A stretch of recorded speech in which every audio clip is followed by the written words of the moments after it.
Good afternoon, everybody. Welcome to the webinar today on urban modeling with CityEngine. My name is David, and I'm a geodesign specialist at Esri Canada in education and research. Part of my work here is to provide industry assistance and teaching to researchers, students, and business partners. And a lot of that assistance is becoming more and more focused on 3D data and urban modeling. Today we'll be looking at Esri CityEngine software and learning about ways to bring in various data types, generate 3D forms, and perform some urban analysis. A little bit of housekeeping before we get started. If at any point you have a question during this presentation, then please feel free to type your question in the chat box on WebEx. If you're using the web client, then you just click on the blue button at the bottom of your screen. Or if you're using the desktop client, click on the top right of your screen to bring up the chat window. To keep things moving along, I'll address your questions at the end of my presentation. But if I'm not able to address them live in the webinar, then I'll be happy to follow up with you personally by email afterwards to answer all of your questions. So if you're in the GIS or design industry, then one word that you may have heard mentioned over the last few years is this idea of geodesign. A lot of what I'll be talking about today falls within the idea of geodesign technologies, so it's helpful if we have a basic understanding of geodesign before we move forward. So what is geodesign? Well, there are various definitions, but in its most basic sense, geodesign is a design and planning framework that can be used to solve spatial problems. These problems are often solved using leading-edge technologies to aid in the analysis, decision, and design-making processes. CityEngine is one of the leading-edge technology tools that aids in geodesign-based solutions. The software quickly models 3D environments and provides real-time feedback and analytics, allowing for metric and reporting outputs that aid in decision-making. In today's demo, I'll be showing you how to start creating what's called a digital twin. One of the big ideas in geodesign is that to solve a spatial design problem, we need to base our designs, calculations, feedback, and iterations off of an accurately modeled representation of the area of interest that we are working on. This is where the idea of a digital twin comes in.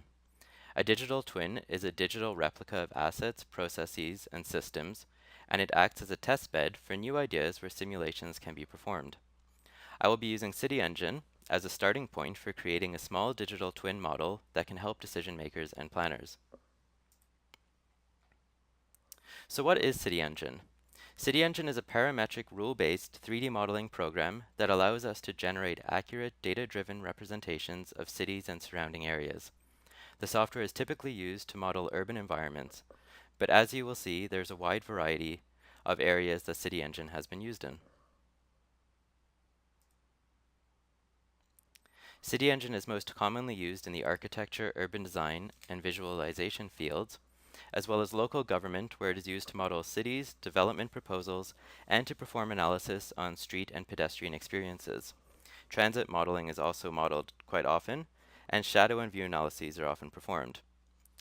CityEngine has also been used to model historical areas, such as medieval cities, and even imaginary and science fiction-based cities.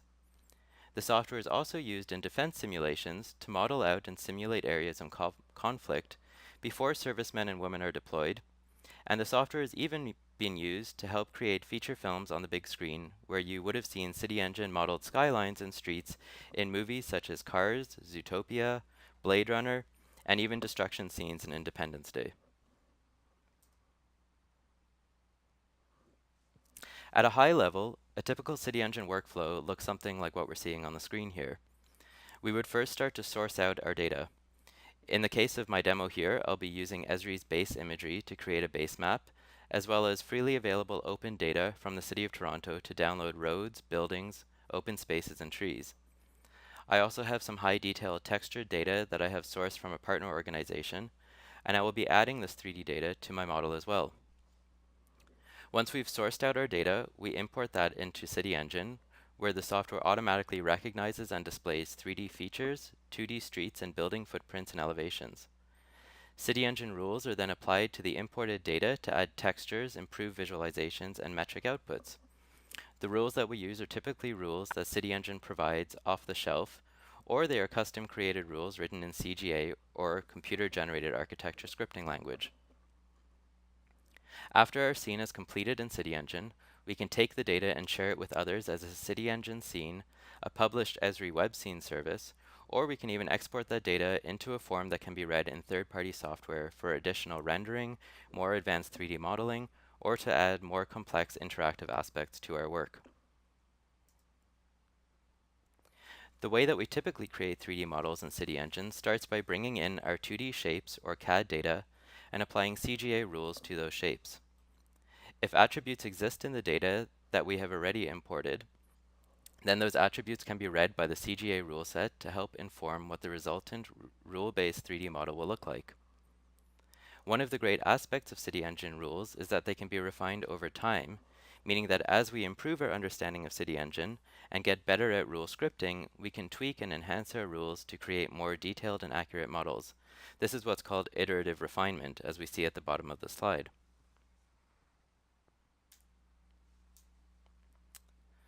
So CGA, or computer-generated architecture, is the scripting language that is used to create or implement rules in CityEngine. This idea of scripting languages shouldn't scare you away, though. I know many people I've spoken to are often afraid of scripting in CGA language, but many CityEngine users only use off-the-shelf rules that are included in your CityEngine installation, and that's fine. There's a rich data set of rules that are already available for your use. There are also rules that you can find online through GeoNet, which is Esri's online community, and I'll provide a link to this in a follow-up email after the presentation. And as you get more comfortable in CityEngine, you can eventually start to modify or even write your own rules from scratch. CityEngine does have a bit of a learning curve, especially if you have no experience in 3D modeling software, or if you want to use CityEngine's CGA rule set scripting language. But the effort of learning this pays off immensely because unlike traditional 3D modeling, where you have to create 3D content from scratch for each specific project, CityEngine's rules can be reused and tweaked to each project. As you complete your work and start to modify CGA rules, you can build up a customized library of rules and 3D assets that fit your own needs and visualization styles. This allows for improved efficiency in future 3D modeling projects. In addition to 3D representation, CityEngine is a data-driven modeling system. This means that all 3D content has the ability to generate reporting metrics and statistics that adapt in real time as a model is being created, and that output data can be brought into other statistical or data processing software to improve in the decision-making process.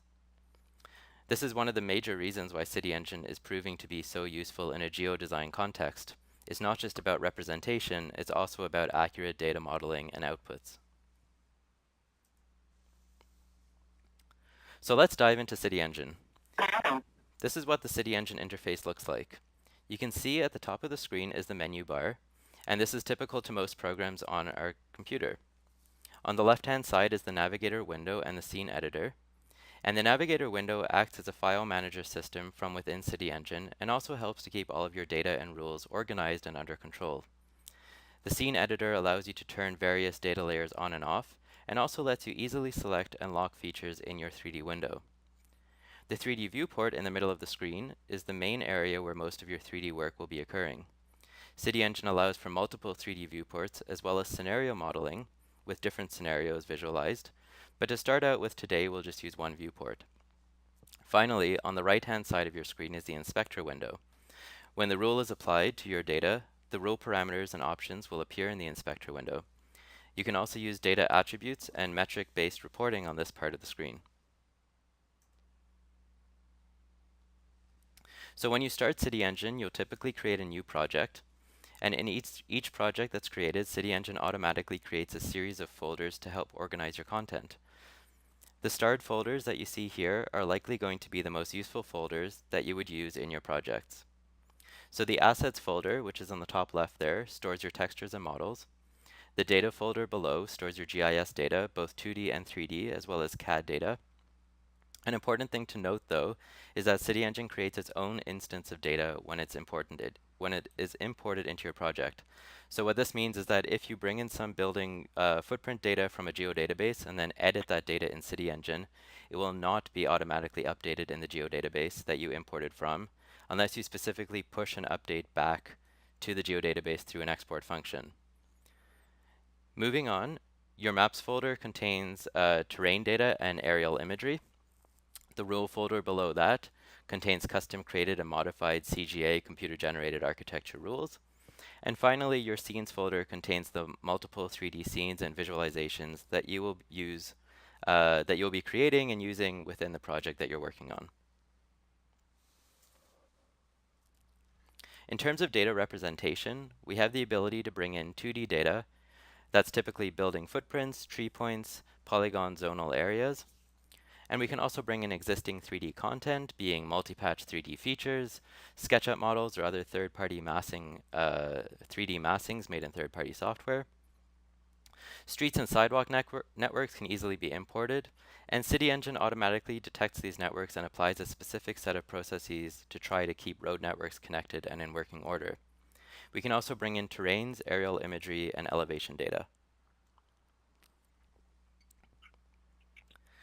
There are various data types as well that we can import into CityEngine.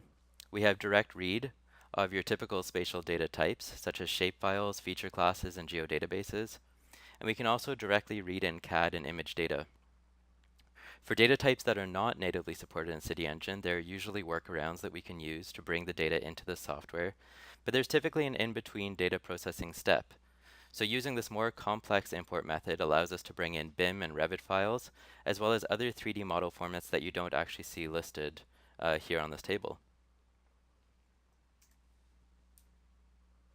So let's dive into CityEngine now and actually see a working demo, and I'll walk you through this in real time here. So we'll be working through this together. And I'll be going through the ideas of shape creation, so creating CityEngine files and shapes from scratch, importing GIS data, importing non-spatial data, applying rule sets, performing some basic analyses, and exporting the data to the web for sharing with your coworkers and friends.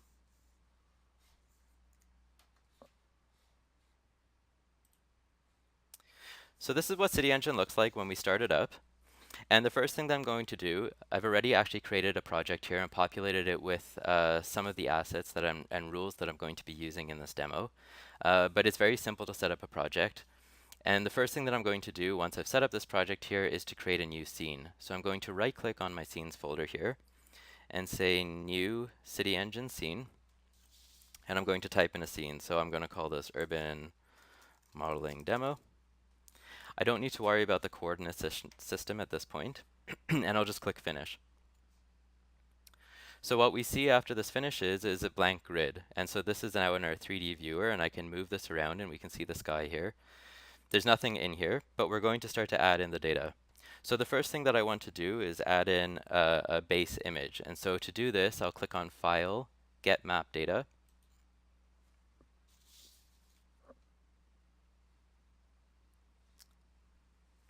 The Get Map Data window pops up, and I can just type in the area of interest.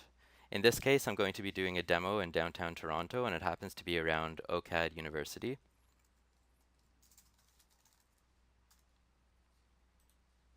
So I type in OCAD University, CityEngine zooms into that area of interest for me, and then I click Set Extent. Set Extent allows me to choose the bounding box of where my data will be set. So I'll just drag my bounding box to the area of interest. I can also resize it if needed, but I'll keep it small for this demo. I will choose here to download a high resolution base map, as well as world elevation terrain. I'll say OK, and in a moment it will download all of that data.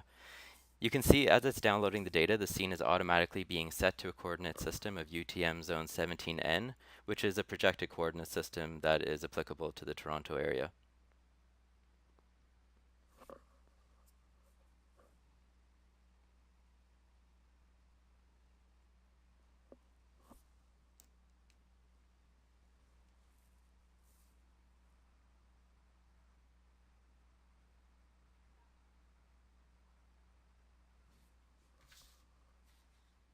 Okay, so my data's been loaded in here. We now have a base map. There is also elevation. It's very hard to see because this area of Toronto is quite flat, but I do promise that it is included there. And so what I'm going to do now is I'll add in the data that I've downloaded. So I've already downloaded the data ahead of time and clipped it to this area of interest. I downloaded my data for free from Toronto's open data website. So a lot of cities now around the world have open data websites where they provide data for free, but you can use any data that you have access to and add it in. So I'm going to click on File, Import, and I'll click on File, Geodatabase because my data I've already prepped and put it into a geodatabase. I'll click Next and browse to the folder where the geodatabase is stored.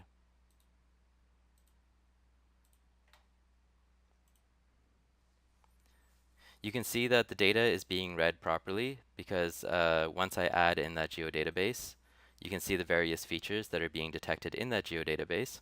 And the green check marks here indicate that CityEngine is able to read this file properly. Before I click Finish, I'm going to turn off a few of these settings here.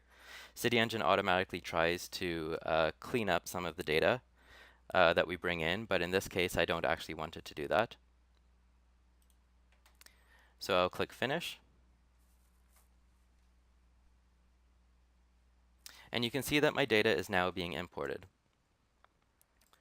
So the data has been imported properly here. We can see my buildings and streets. They're sitting below the elevation there. The one thing that you'll notice though, which is very obvious by looking at what I'm showing here, is that the buildings and streets and everything are sitting below the terrain. And that's because when we bring in the data, it's automatically just putting that data at a 0 level in the y-axis. And so what we need to do is actually move that data up to the terrain so that it sits properly at the elevation. So to do that, what we will do is we'll select all of the data as it is selected already here. What I can do is just drag a bounding box if I needed to select all of my data. And I'll click on Shapes. And I will click on Align Shapes to Terrain. The Align Shapes to Terrain box pops up here, and it asks me what the align function will be. That will be translate to a maximum so that we move it to the building's maximum heights. And the height map, instead of it being at y equals 0, meaning that it doesn't have any height, I'll move it to the terrain image that's been downloaded from my get map data. I'll click Finish here, and we'll see that my terrain is now sitting with the building sitting on it correctly. However, the roads are still sitting below the ground, and so I'll just repeat the same process that I did, except instead of aligning my shapes, now I'm going to be aligning my streets to the terrain. So align graph network to terrain. Allows me to do the same thing. I'm going to choose the height map again, being that downloaded imagery, and I'll say Finish. So our streets, our buildings, and all of those features that I brought in from my geodatabase are now sitting correctly on top of my terrain. And I'm going to, in my layer manager here, turn off a couple things because we're going to just be focusing right now on the streets. So I'm going to turn off everything except for center lines. And what we're going to do is just fix up the roads a little bit. So the roads look okay right now, but you can see when we look at the intersections, they're not looking too good. And so the reason for that is because the intersections aren't being always created properly. And there's also a little bit of cleanup that needs to be done. So I'm going to just draw a box around here to select all of my streets. And on the right-hand side here in the inspector window, I'm going to click on the nodes panel and change the type from smart to crossing. What that's going to do is it's going to square off my crossings. And I'm also going to do a little bit of cleanup. So with my rows that have already been selected here, I'm going to click on Graph, and I'll click on Cleanup Graph. The Cleanup Graph dialog box pops up here, and in this case for this demo, I'm just going to keep the default values here. I'll click Finish. And my streets will be a little bit cleaner now. What automatically happens when CityEngine detects complete streets is what you're seeing here. So as soon as streets are completed and intersections are formed properly, CityEngine wants to create lots. So each of these lots could be an area where development could occur, and we can actually configure those lots separately. But because I'm bringing in existing massing data, we don't actually want to be creating lots from scratch. So I'm going to click on the Block tab in my inspector window and just turn off the blocks.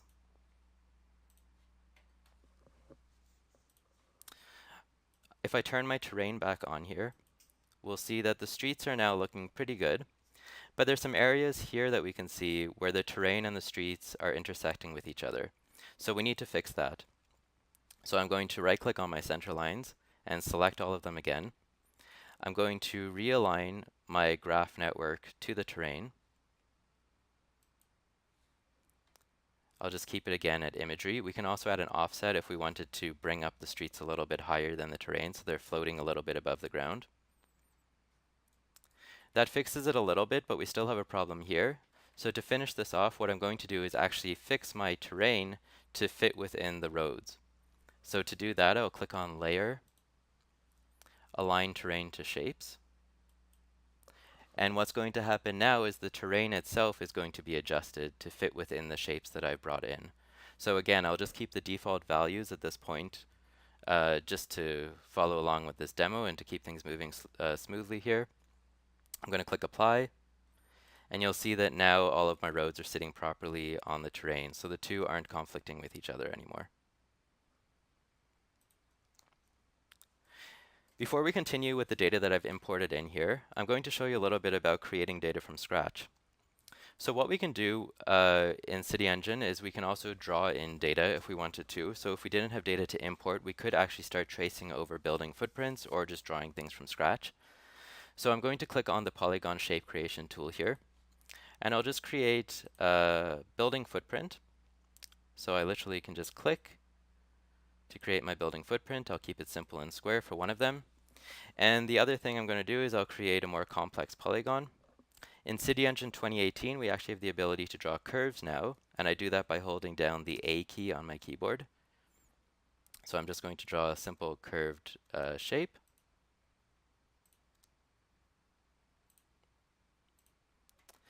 And when I've created my shape and I hover over it, you get this little ball that's hanging above, and that's a little handle that I can use to pull up and extrude my shapes. So I'm just going to create a bit of a massing model here. I'll keep it very simple, and it's really not going to be anything fantastic, but it will just be a simple shape that we can start to look at here. I'll actually keep it a little bit more in line here with my shape.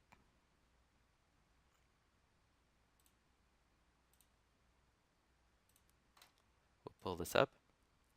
So we have a bit of a more complicated shape. It's still very simple, and we also have a very simple building footprint here. So we're going to look a little bit now at how rules work. So if I select my massing model, that's the first one that I'm going to want to apply a rule to. I'm going to select my massing model, and if we look on the left-hand side here, there's a folder here that's called esri.lib. And esri.lib comes pre-installed with every CityEngine installation. If I expand esri.lib, there's a rule folder that I can expand as well. And there are a whole lot of different categories. So I'm going to, in this case, just expand the building category here. And there are 3 different rules that we can apply. In this case, because I already have a building mass, I'm going to use the building mass texturizer rule. And to apply that rule, I literally just click on it in the file here and drag it over and drop it on the building. And you know that the rule has been attached properly when the building turns this orange color. So I'm going to release the rule here. And what CityEngine automatically does is it will try to generate a building form. And it's not always perfect. As you can see here, we are getting a few issues. But it will try to attach some building textures that are sort of suitable to the building that I've created. If I click on the building now that I've applied this texture to, on the right-hand side, we can see that there are a whole lot of parameters that have now appeared. And so if I change the building usage, for example, from random to, we'll change it to office space,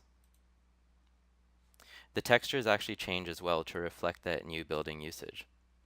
We can also change the representation if we want. Instead of it being photo textures, we can change that representation to schematic facades or even to a solid color. And I can overwrite that color if I wanted to something that's more interesting. We also have total control of the facade images if we needed to, so we could overwrite those by going to the texture selection here and actually bringing in a JPEG image of our building textures if we wanted to totally customize it. The next rule that I'm going to apply is to this building footprint here. And so this building footprint doesn't have any height, as you can see. It's literally just a simple square building footprint. And I'm going to click and drag the building from footprint rule and drop it onto my building footprint, 2D building footprint that I've created. So when I release this, what's going to happen is CityEngine is going to automatically just add a random value height to the building footprint.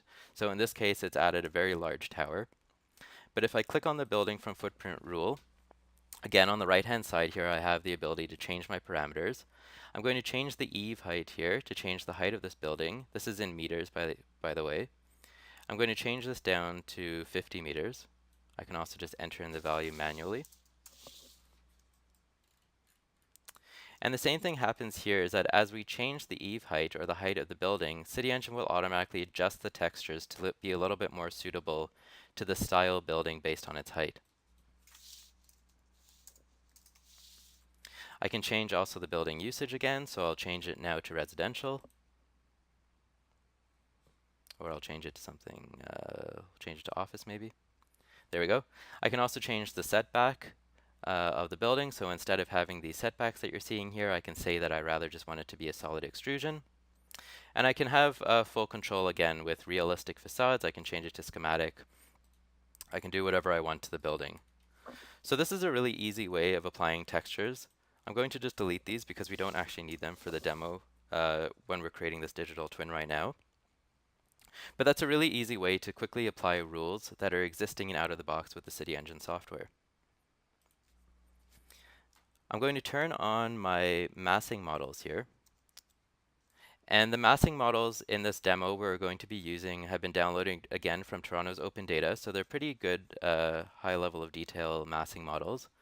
And I don't need to actually texture the models in this case, so I'm just going to apply a basic rule that I've created. I'm going to right click on the massing models and say select objects. And if I go to my urban modeling project, I've preloaded a rule that I wrote called building color. I can show you here all that's happening is it's applying a hexadecimal color value onto my building. And I'm going to drag and drop building color onto my models. So my models have now been colored with this kind of yellowy beige coloring here.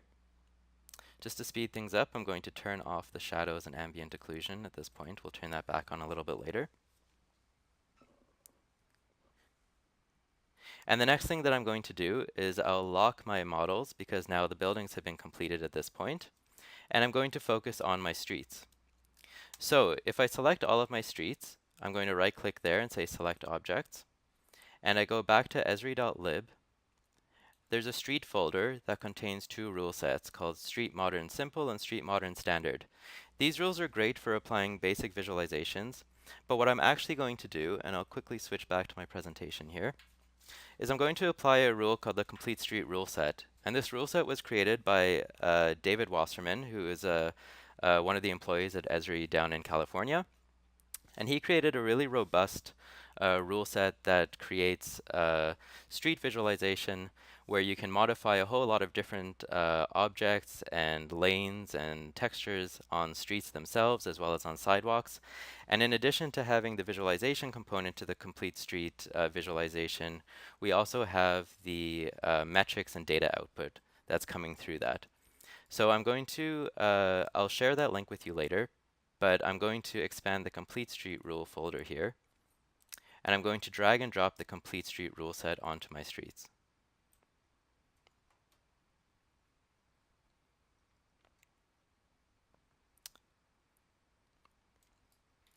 So we can see here now that the complete street rule set has been applied. It's done a pretty decent job of just adding a basic 2-lane road here. But if I click on the road itself,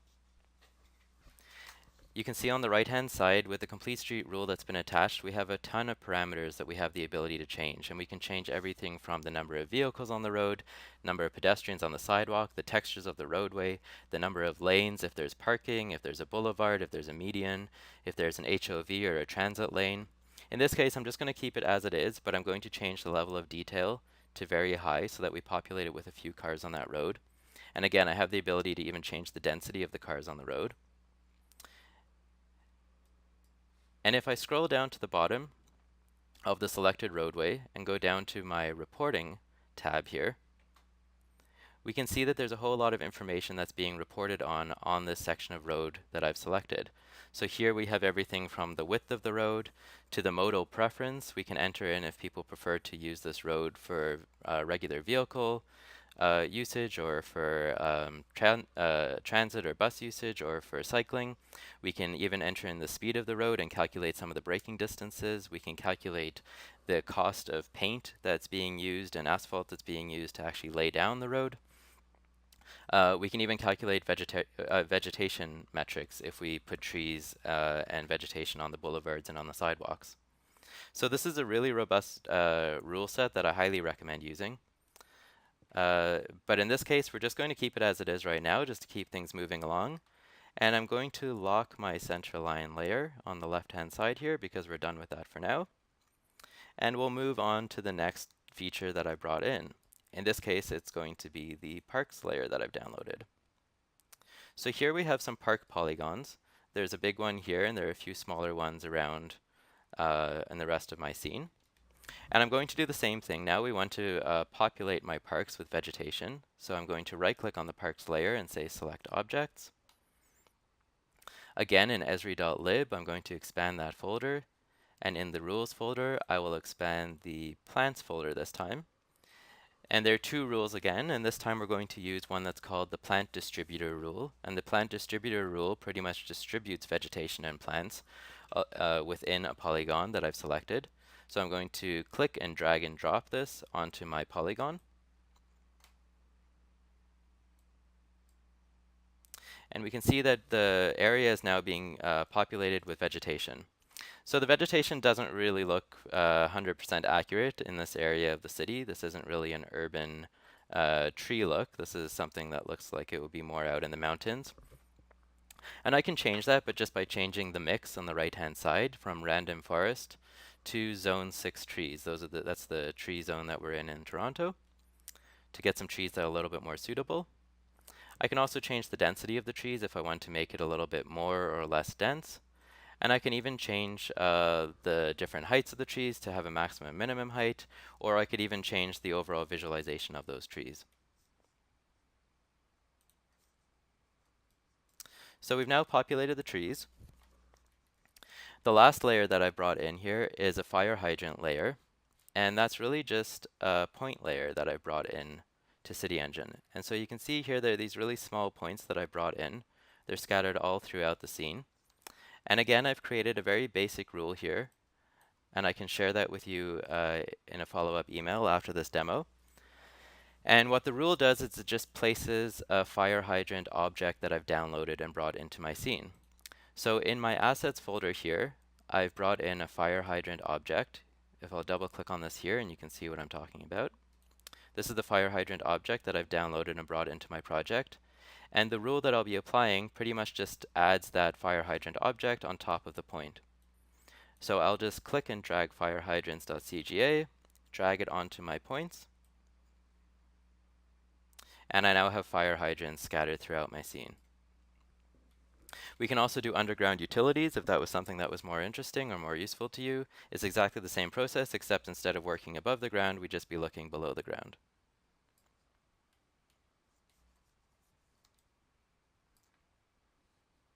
I'm going to lock my hydrants layer here. And I'm going to now show you how to bring in an existing 3D model that I've downloaded from another means. So I've got this from a third-party 3D program. And what I want to do is replace this OCAD building. So this is an iconic building in the city of Toronto here. I'm going to add in a high textured model to this scene. So to do that, I'm going to just unlock my massings models here so that I can select my buildings. I'll click on the OCAD model. And I'm just going to delete that model from my scene. So we now have a bare area here. And I've downloaded an OCAD model here. So this is a 3D object. And I'm literally just going to click and drag and drop that model into my scene. So this is an OBJ, so it's a 3D object model that I've just downloaded that's already got a high level of texturing in it.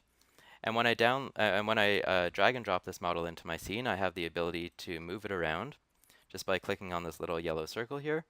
I can also scale the model if I need to, and I can also do rotation to the model. So I'm just going to get it into the correct placement here. It's not 100% perfect. You can see some trees are showing through, but it's fine for this demo. And we've got a pretty good completed scene now. So to make this look a little bit better, what we can do is I can turn off the underlying shapes. Those are the gray areas that you're seeing below the parks. So to do that, I'll just click on the drop down here next to visibility. I'm going to show hide the shapes, so I'm going to turn off the shapes layer. I'm also going to turn off the street graph network lines. Those are the center lines that you're seeing in the middle of the roads. So we've got a pretty nice looking visualization here. And I'm also going to turn back on my shadows and ambient occlusion to make the lighting look a little bit nicer in this area.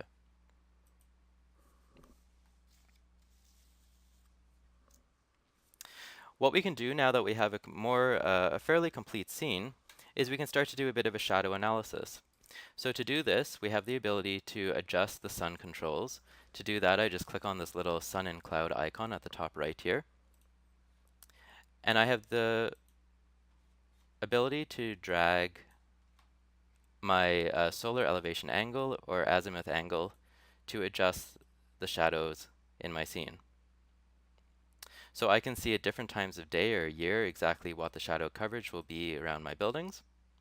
I can also change from direct solar angle entry to time and month if I wanted to, and I can select an exact time and month and date to see exactly what the shadow would look like in that area of the world that I've modeled. Another very simple analysis that we can do is something that's called a view dome.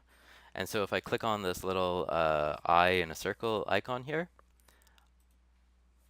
I'll click in the middle of my road here, and I'm going to draw a fairly large dome around my area of interest. And what a view dome does is it shows us exactly what is viewable from this point in the middle of my road. So right now it's sitting a little bit low, so I'm going to just bring this up by hovering over and dragging this up.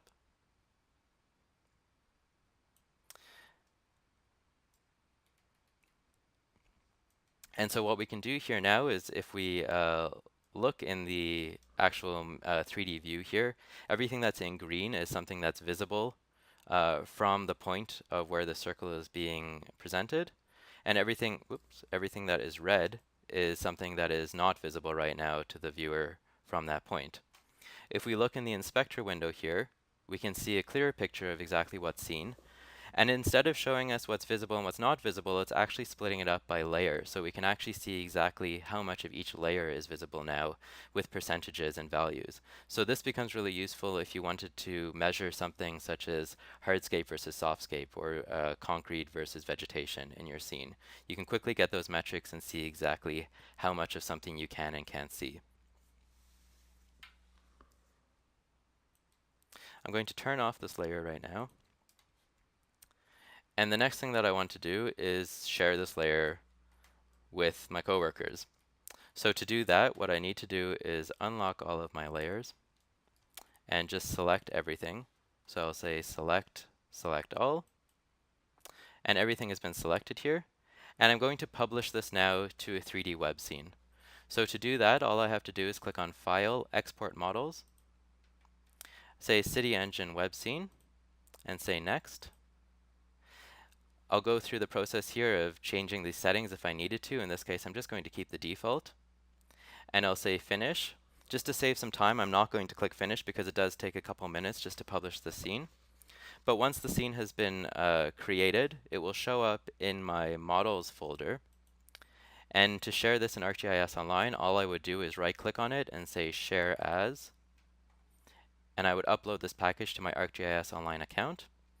When I share this, again, it takes a few minutes to do this, but once it's uploaded, I can easily just go back onto a browser here to my urban modeling scene that I've just published, and I can say View Application, and it will load up the CityEngine web viewer for me to share this with whoever I want. So I can make this available for viewing only for me, or for people within my organization, or I could even make it available for everybody in the public to see if they have the link. So this is now a live demo of the scene that I've just published that's coming through the CityEngine web viewer. I again have full control over my layers here. If I wanted to turn off certain layers, I can turn my masking models on and off. And I have some basic analysis that I can do as well with the shadow sliders. So I can see here a bit of a solar analysis very quickly. One of the nice things also with web scenes is that if I wanted to receive a bit of feedback about what I've modeled out here, I can go to the comment tab here, and I can actually add a comment by clicking exactly in the area of interest, adding in my comment and publishing it, and that comment will now appear for other users or for administrators to see, so they can start to record a little bit about feedback of what people think of this proposed development or of this area that I've modeled out.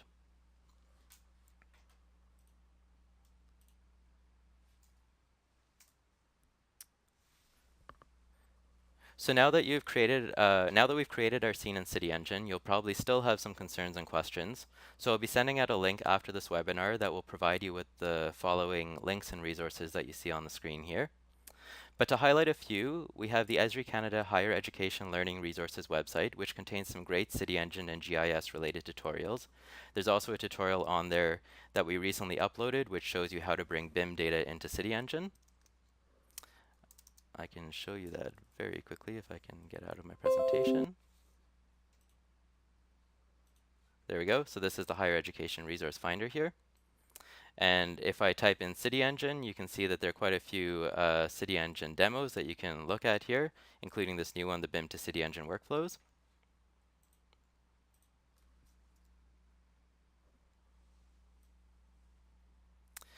We also have an exciting up-and-coming feature, that's the Geodesign Resource Hub, that we'll be publishing in the coming weeks. This will feature rules for you to download, sample projects and tutorials, and it will also feature relevant content that's connected to urban modeling and geodesign. So we'll be sending out an announcement when this is released in the coming weeks. GeoNet is the Esri forum and online community for users to share their ideas, problems, and request technical assistance when needed. And there's even a YouTube channel called CityEngine TV where rules are demoed through video clips. Finally, if you're interested in attending a geodesign conference, meeting more people in the geodesign industry, or learning more about CityEngine, we have the Esri Geodesign Summit coming up in February that will be held in Redlands, California. And if you're interested in learning about prior geodesign conferences, you can access the proceedings website from prior European North American conferences in the links that I'll be providing to you. Before I answer questions, I would request that you please fill out a quick 30-second survey on this webinar that you've just watched. Your feedback is very important to us, and I've used all the feedback that I've received in prior webinars and sessions to improve on my future webinars and tutorials. There's also a space for you in the survey if you want to communicate with me privately, that you can send me specific questions and I'll communicate with you through there after the presentation. So I'm going to just get to see if I can pull up some questions here on my screen.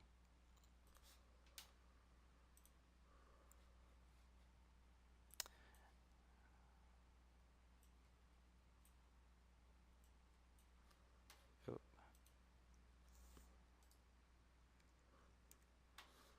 Give me 1 second here.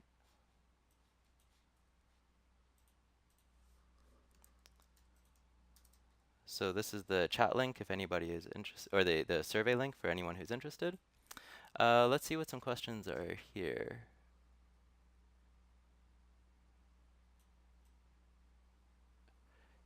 Can you expand more on creating a model from scratch? Creating a 3D model from scratch, and then exporting it to Revit and AutoCAD. So if you wanted to create a model from scratch, what you would do is you would be using the drawing controls and the street creation controls in the CityEngine interface itself. Let me just bring up CityEngine again here.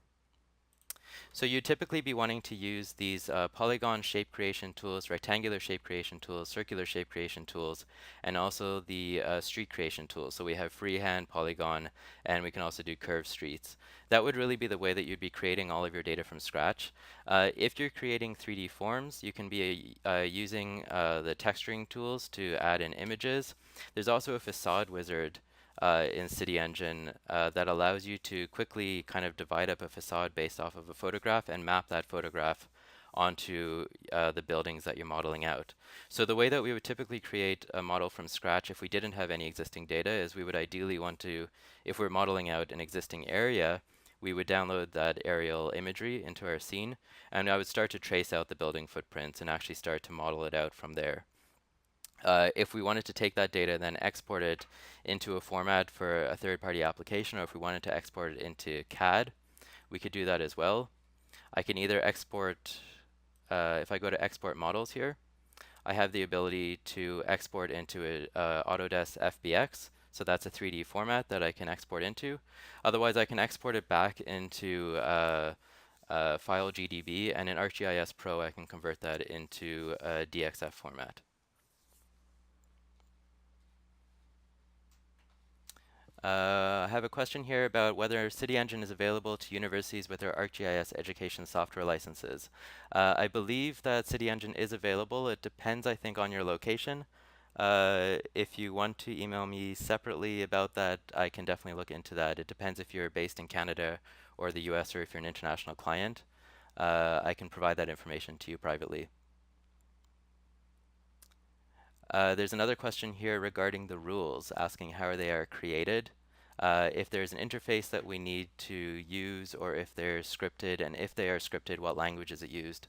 So CGA rules are created. It's a computer-generated architecture language, so it's a language that is used in procedural modeling. Primarily, it's used in CityEngine. I haven't really seen it being used anywhere else. But to create a rule, what we would do is we'd right-click on Rules here, and I would say New CGA rule file. I can just type in my rule name here, so I'm just going to call it test. And we end up with pretty much this text interface here. So if you want to get started on writing rules, what I would recommend is you can download some tutorials here from the help menu in CityEngine. There are a whole lot of different tutorials here that will kind of take you through more advanced rules, and you can start to move up through that. As you progress through the tutorials, you'll start to learn a little bit more about the rules. But the other thing that I highly recommend is in the documentation for CityEngine, there's the CGA help. And I think it's actually easier if I look at it through the reference manual here. So if I bring up the help for CityEngine, there's a CGA rule reference guide. And I can see all of the operations that I can perform with my CGA code, or a CGA script. So if I wanted to, for example, create a extrusion, so that means that if I have a 2D footprint and I wanted to extrude, so I wanted to lift up that object to a certain height, I could use the extrude command. And if I click on extrude here, CityEngine will bring up the exact syntax of how I need to write that into my code. So I'll write in extrude and then type in the distance to extrude the shape by a certain amount. And if I'm still unclear about how this works, I can look down at the bottom here and you'll see that there's some examples that show you exactly how the extrusion works. And so all of the different operations in CityEngine, all of the CGA code has examples that go with it, and it's a pretty good document for learning more about shape operations and CGA coding. The other thing that we could do is if you fill out the survey, I have an option there to, you can let me know what topics you're interested in learning about, and if there are enough people who are interested in learning more about CGA code, then I'll be happy to run an hour-long session on basics of CGA coding. We have another question here about CityEngine models available for view in VR. So yes, CityEngine, you can view that in virtual reality. One of the more recent export functions in CityEngine is to export to a 360 VR experience. I believe right now, if we export from the CityEngine interface itself, we only have the ability to view this. I think it's the Samsung VR headset that we can view this in. But you can still export this into also Unreal Engine, where you can export virtual reality interface through Unreal's export tools.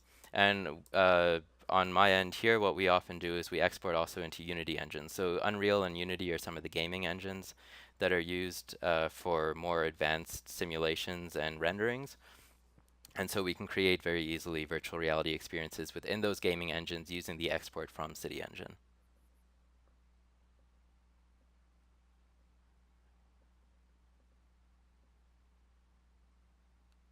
There's a question here about linking supporting documents to the data in CityEngine. And so I think the question that's being asked here is when we click on one of our buildings, for example, and I go to the object attributes, or I'll click on actually the road because there'll be a lot more object attributes here. So if I click on the road and I go to my object attributes, this is pretty much the attribute table that's being brought in through my feature class that I brought in and imported. So if there's an external document that you want to link through the CityEngine interface, you could definitely allow it or provide the path or the hyperlink as an attribute in a field here that will be read in directly into CityEngine. We could also make that read in as a parameter so that we could actually expose that value through one of the parameters if we needed to. There would be a little bit of work involved in that. But otherwise, when we publish the scene, the other option of publishing a web scene is to publish it as a scene service. And if we get into customizing the scene service, we could definitely attach some hyperlinks or PDF documents or any sort of external information to that scene service as we're publishing it. So there is a bit of a workaround that you can do, but it is definitely possible. If there are any more questions, feel free to email me. Follow up with me at the either on the survey or at the link provided and my email provided there. I will be sending out resources following this presentation. So I'd just like to thank you all for joining me this afternoon. I'll be following up, as I said, with anybody who's emailed me on either on the survey or through the chat window if I haven't answered your questions. And I hope that you'll be able to join us at the next CityEngine webinar when it's announced. Thanks very much.